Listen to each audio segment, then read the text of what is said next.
Welcome back to another Secrets of the Pros. On behalf of the Department of Youth Services, I'm your host, mixing engineer Andrew Rayburn. We're located here on 55 Regent Street. Now, we're happy to say we almost hit 300 subscribers, and you know what it means. Every time we hit 100 subscribers, we're going to release a full mixing video with our latest songs, and that's going to be included in Allegan Garifuna in live featuring K and the reggae cover by Lady Ice. Now we're going to touch on how to make a lot of instrument fit in your mix, and I choose simple EQ and doing that 3D mix. So I'm going to play a little bit of Vianney here, and she's one of her new singers. This is a new original song called Running Out of Time. So I'm going to let you hear a little piece of it, and then we're going to be cutting straight through to how we got the song to song how it sounds, right? So let's get a little feel of it.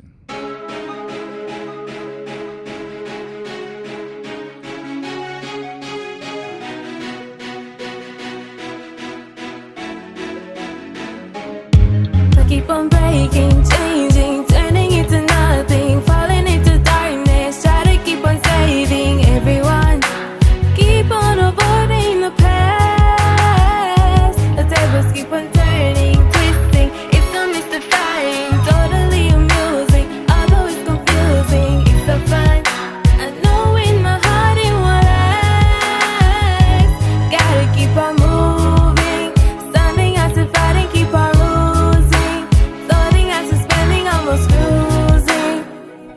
Alright, that's a little bit of Vianney, and in the middle we have some rock guitars.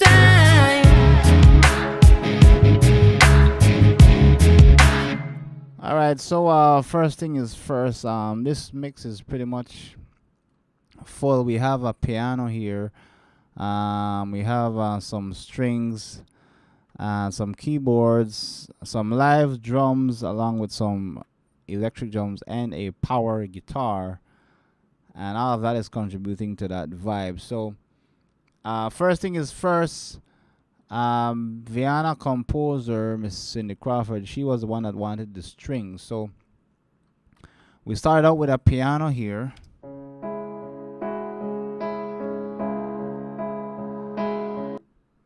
And this is the Alicia Keys Gran. Just giving a little bit of spread here. And what I'm doing, I'm using an EA reverb setting to Studio A. So this is putting the piano in a room, right? If I turn the EQ off, then the piano gets dry. Turn it on. It's a subtle change, but that's what I'm doing here, and I'm doing a little bit of compression. I won't get into EQ much because I've showed you guys many times how to do this. I'm just showing you how we separate instruments and let them fit. Of course, I'm rolling off a lot of low end there to get the piano to fit, because we have a lot of other songs it's going to be competing with. So you might say, well, Ray, why put the reverb directly on the instrument? Why not use a send or something? In this case, yes, that's a good idea, but check this out. If I open my mixing window here, I'm using a ton of sends. Reverb, plate, delay, reverb, another reverb. And I wanted the piano to be in a separate space by itself, so why not put the reverb directly on the piano rather than sending it to another reverb that is already sharing with some other instruments. I hope you guys are understanding that. So there's no rule to it. I prefer, if there's a song by itself, maybe a saxophone or something, I prefer most of the time to put it directly on the plug and adjust the mix. I have it here at about 40%. So that's what I'm doing with the piano. Now I'm going to move on to the bass real quick. I'm using the IK Multimedia Modo bass. I'm going to bring that in. I'm using R bass to give it some more sub, doing some EQ, and here's the trick right here if I can isolate the bass. Okay, the bass is dry. I'm using a room. I'm sending it.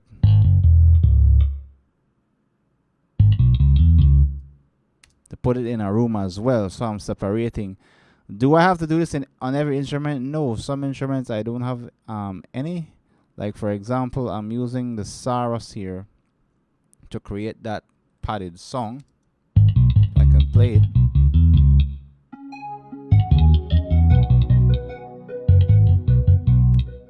Now, this has its own built-in effects which I can adjust.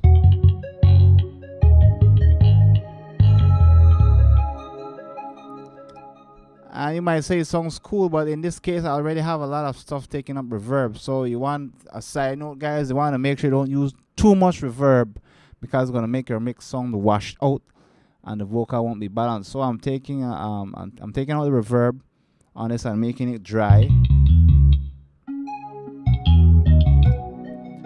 So I'm going to move on to the kick drum here. I'm using battery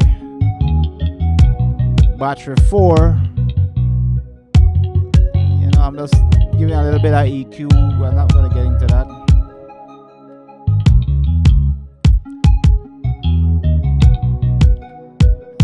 Let's bring in the snare drum here. I can locate my snare drum actually.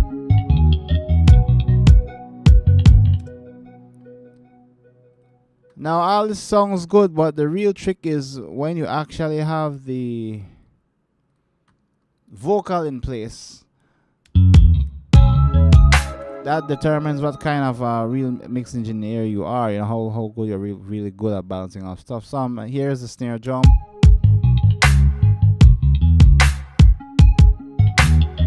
Adding a little extra reverb to it. Let's cut in straight to the strings. Here is the first one.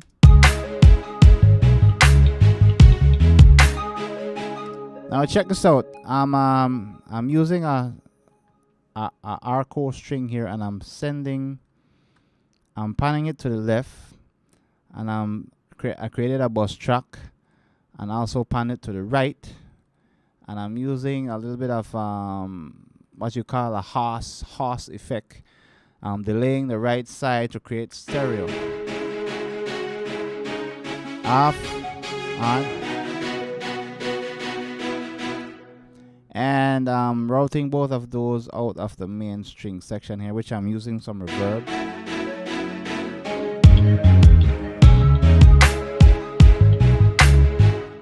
And I'm just using an L2 on that to control the volume.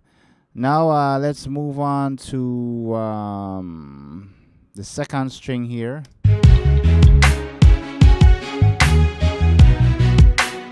Which is the lead string.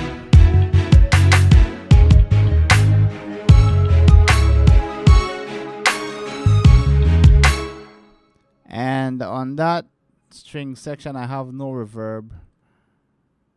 I'm just having it dry right there. Remember I said you don't have to put a lot of reverb on a lot of things because this is a lot of stuff in the mix. Coming down to the bridge line, I have the addictive drums doing some live playing here if I can find that part.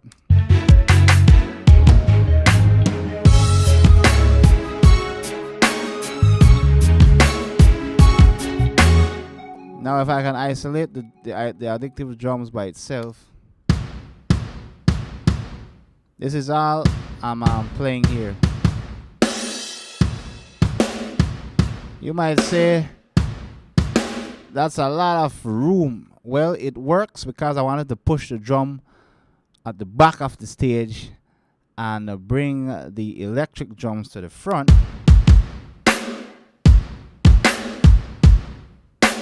So you get that combined effect.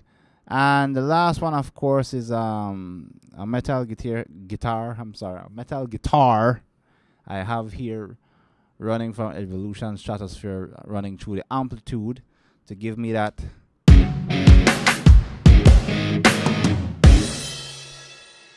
And I'm not doing anything special. I'm just running it through some amps here. And I keep it relatively dry because I wanted to hear the rock guitar more to the front than the back. So this is what you call 3D mixing. Put it like this, guys. There are always 4 elements in mixing. One is volume, which I raise the volume up and down. This is literally taking the instrument front or the back. Panning, which goes to the left and right. And I also use EQ to lift the instruments vertical, up or down. And of course, effects to put it in a room. So these are always the 4 elements you'll hear in mixing. So if I bring these strings in now,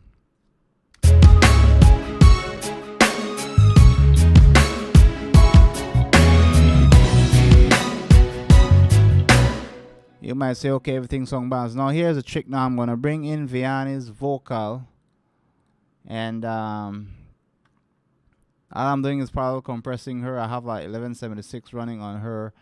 I have another 1176 just for volume. I have a Pugue Tech here boosting a little bit of 200. I'm not going to get into all of this because you guys know what's going on. I'm just showing you the technique and ideas how to separate the songs to get everything balanced. So I'm going to play Vianney's lead. I keep on breaking, changing, turning into nothing, falling into darkness, try to keep on saving everyone, keep on avoiding.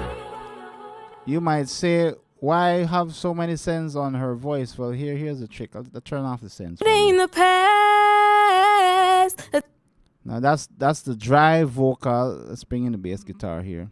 the tables keep on turning, twisting, it's so mystifying. And check this out, guys. The piano is not really much heard Changing, turning into nothing. when I bring in the string, but if I take out the piano while the strings are playing, it takes away that fat feel. So the piano is basically just to uplift the string. So let's bring in the strings. Falling into darkness, try to keep on saving everyone, keep on avoiding. And you can hear the difference. The piano is actually adding a fatness to the strings, just lifting the strings. Now I'm using our reactor, the mouth, to create some organic effects. Avoiding the past, the tables keep on turning, twisting, it's so mystifying. So I'm doing this to give her voice actually what she's singing about. She's singing about things changing around, mystifying, a lot of organic, like to me, like organic stuff. So we're transforming her voice as she sings along. So at certain points, a harmony range will come in, then her voice will change to a synthesizer. Gotta keep on moving, standing as if evolving, guided by the fire I'm producing. And I can raise the knob here. Lost on all the cards of being chosen, taking up. So that's what that plugin is doing, giving her voice a little sci-fi feel. And I'm automating all this using reverbs and plates. Up the shell, know I'm going on my mind, and I'm running out of time. And that's gives it the theme. So I'm gonna play here.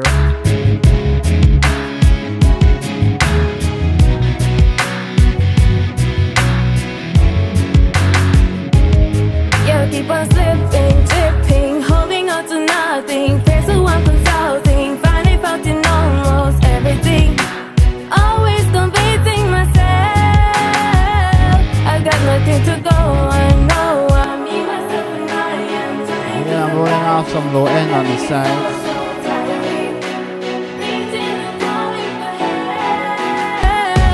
Gotta keep on moving, standing as a fighter, keep on losing, floating out, suspending, almost cruising. Trying to be myself, I just gotta be myself. I don't know about nothing else, I'm still improving. So I just wanted to share that with you guys. You know, when you have a busy mix, keep these things in mind. Use less reverb because reverb fill up a lot of space in your mix. Especially if you have few instruments, you can use a lot of reverb to give it a fuller sound. But if you have a lot of instruments as well, and you want the combination of a lot of instruments with reverb and that big song, try to know when to use reverb on certain things and when just to turn off the reverb. For my example, the power guitars is not running through any reverb. It's just dry running through the amp. And also one of the strings also is dry. So keep that in mind because too much of one thing will not sound good. So that's how I still get away with this big song. You have the reverb and those things. So Be sure to support our YouTube page and subscribe. We're gonna be releasing how we mixed Lady Ice, If I Were a Boy, cover from Beyonce in reggae. We'll catch you in the next one.